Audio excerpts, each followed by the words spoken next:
living or existence. There are over 8 billion people in the world today.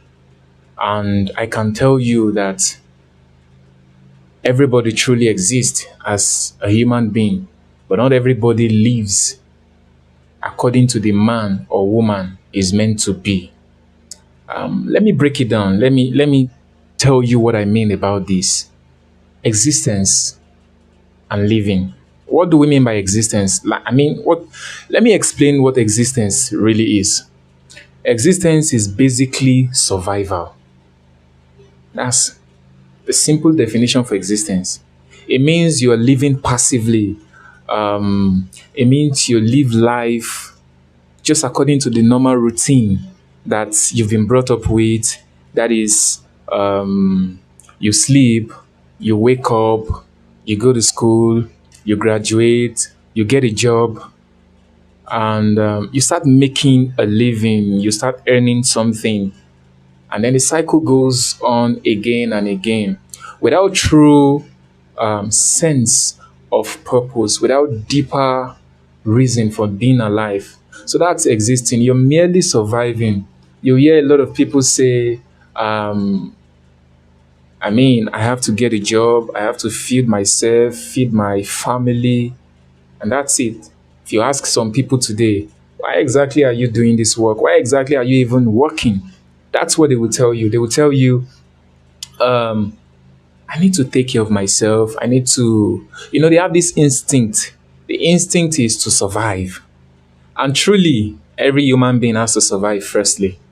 Do you understand that? But that's not the real essence of life. Of course, animals, they also exist. We can't really say animals are living.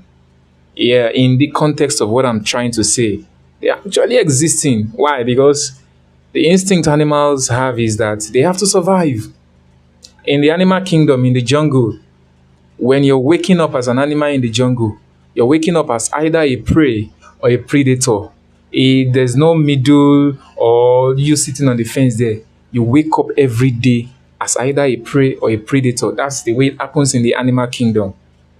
And then some people have been wired to think exactly this way, that life is a jungle, life is a battleground where you have to wake up every day and you have to fight to survive. We've been made to see, including me, we've been made to see that if we don't fight for life, we will just be there, we'll be stepped over and stuffs like that.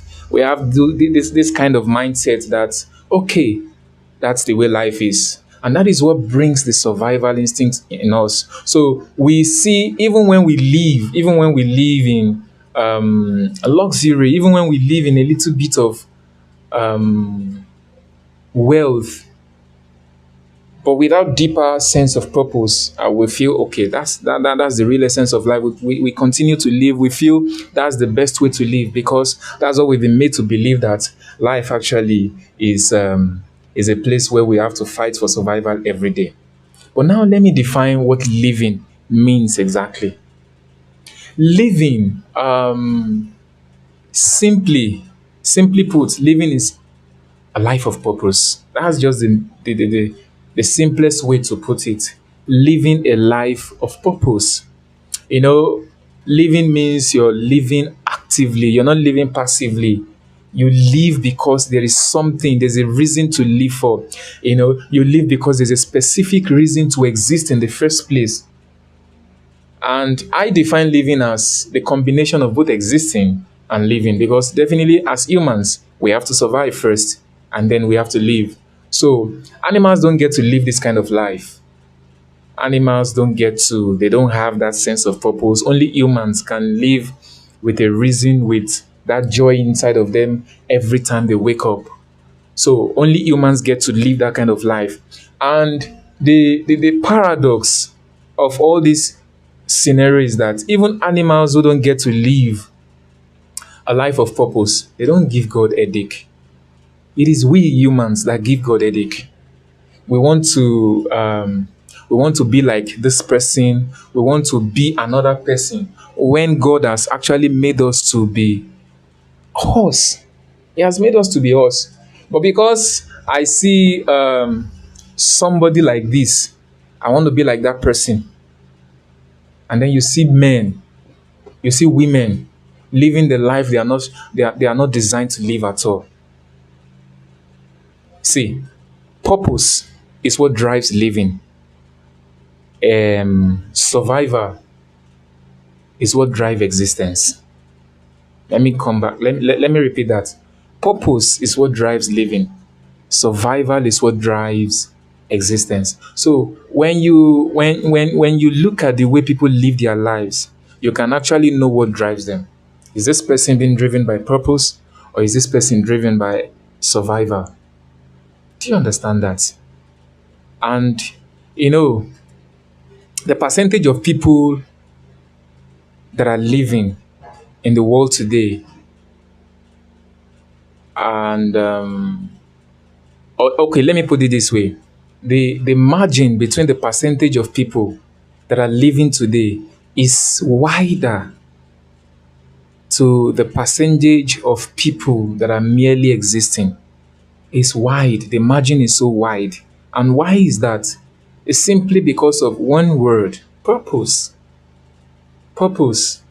I mean, many people wake up each day because they have a schedule. Many people wake up each day because of schedule, but only very few people wake up because of purpose. Now, schedule tells you what to do today, but purpose tells you why you are alive.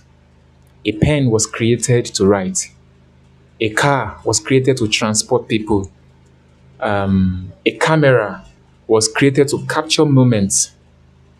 So, if the purpose of a thing is not known, abuse is inevitable. That's what Dr. Miles Monroe said. In other words, what he meant was that if you don't know the purpose of a thing, you will either misuse it or underuse it. Let me give you an instance. A smartphone, for example. We all know that smartphones are expensive, cost thousands of naira, some even cost thousands of dollars. And instead of using that smartphone to communicate, to learn, to create, or to even work, so you are now using it as a paperweight to make sure that papers don't fly away when breeze blow. Now, the thing is, the phone is still valuable, but it is being used far below what it is designed for. So, in other words, the smartphone is being misused and underused. So the same thing applies to human beings. Many underuse their life, many underuse or misuse the purpose or the potential or the talents that they have inside of them. Many are not even using it at all. It's lying dormant in the life of some people as I speak right now, and it has been for years, for 60, 70, 80 years. Which brings me to the topic of what is purpose exactly? I've been speaking about purpose, I've been saying purpose. So, what does purpose mean exactly? Now, as Kenneth Hagin said in one of his books, he said, to define what something is really, we have to define what it is not. So, in an attempt to define what purpose is right now, I will define what it is not. Number one, purpose is not your job. Many people misunderstand this.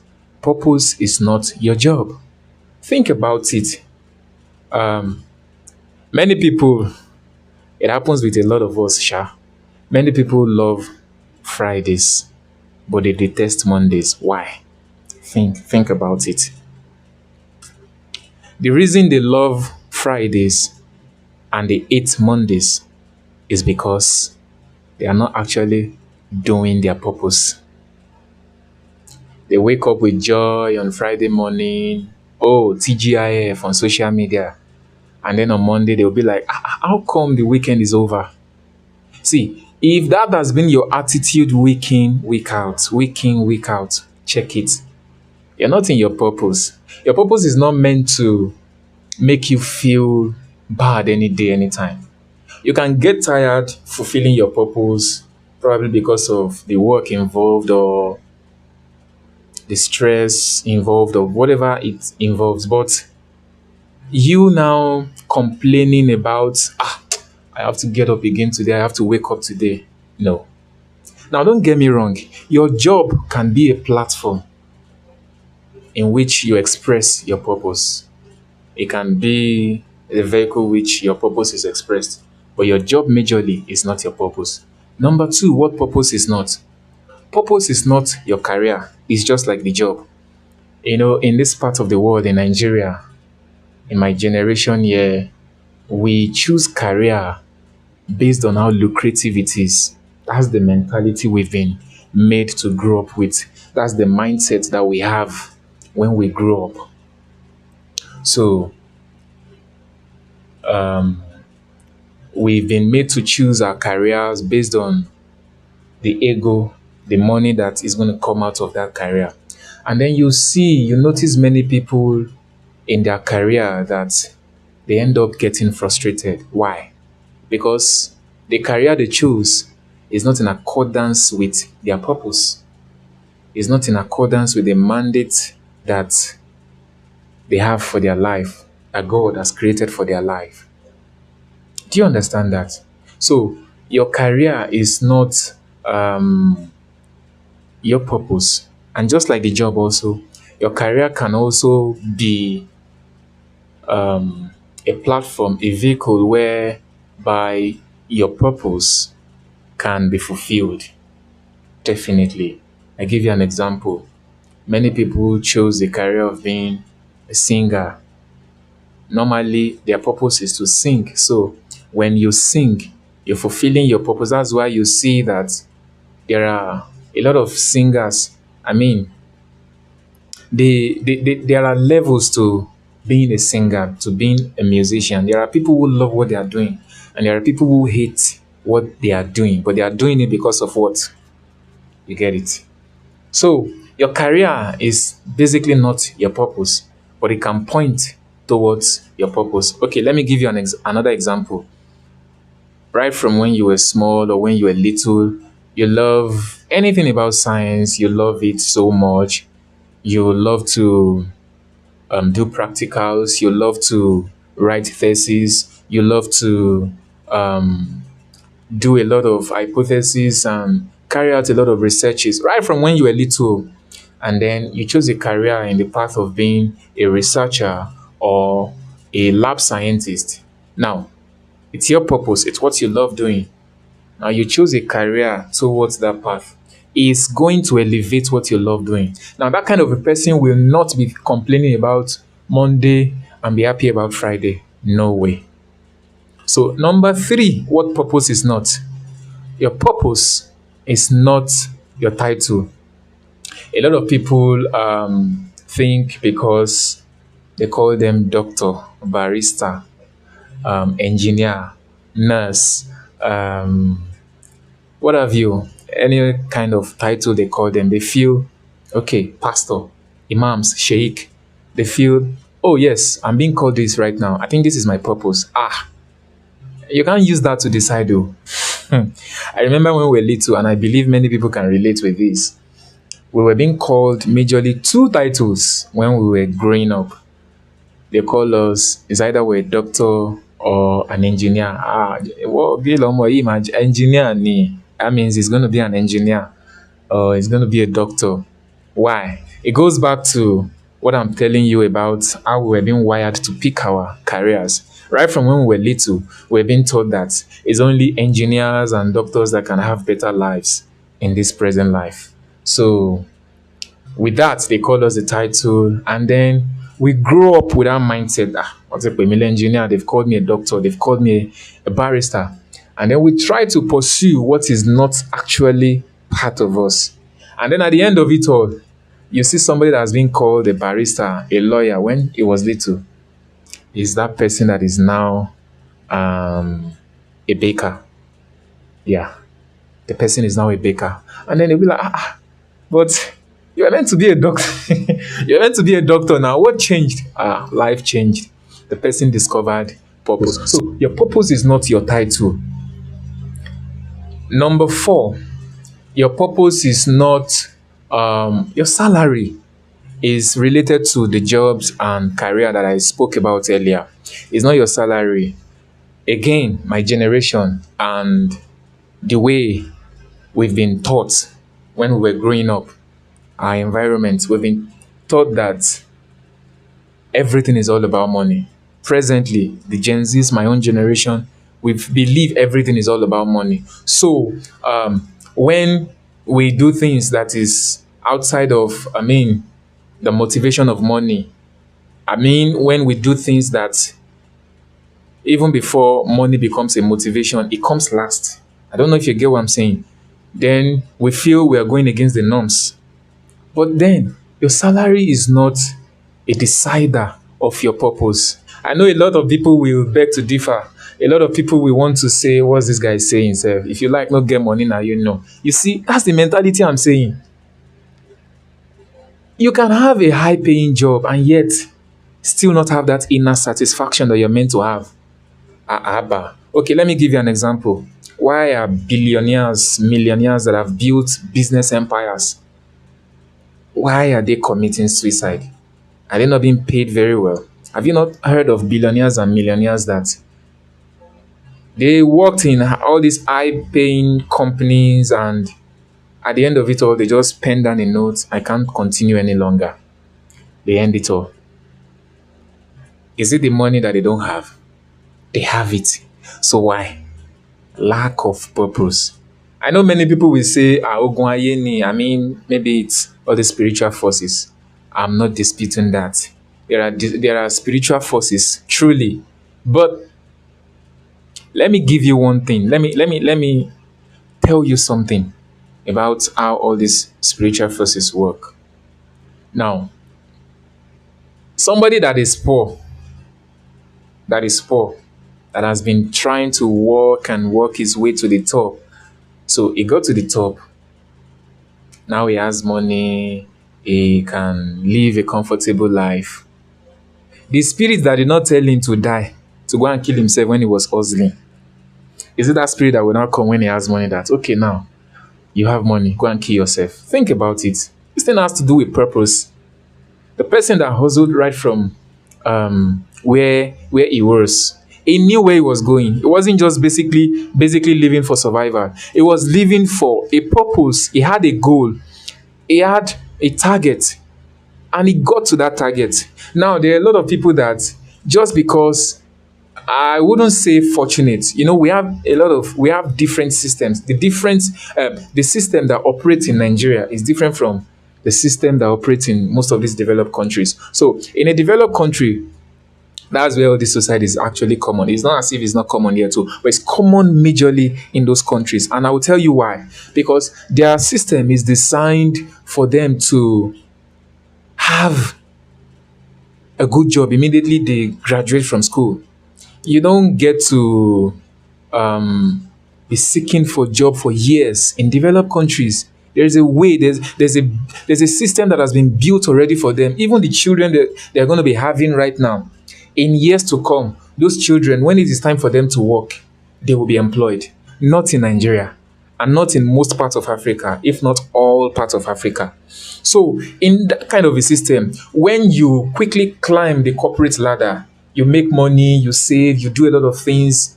Now it gets to a point where the money that you're making, it's now surplus for you, and then you don't know what to do else. You don't know what to do with the money. You don't know you just feel that's the end of life. I have money, I have cars, I have assets, I have a lot of things. So the next thing is, I've seen life. I've experienced life. The next thing is to do what? To jump into the lagoon. Did you see that? Somebody that has purpose will never think that way. No matter what he or she may have achieved, will never think that way.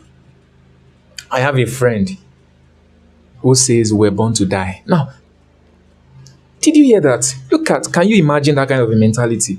We're born to die. That means what he believes his life is all about is that he comes to this life, anything that happens to him, he takes it that way, and then anytime he dies, he just believes that's the way it's meant to be. Nah.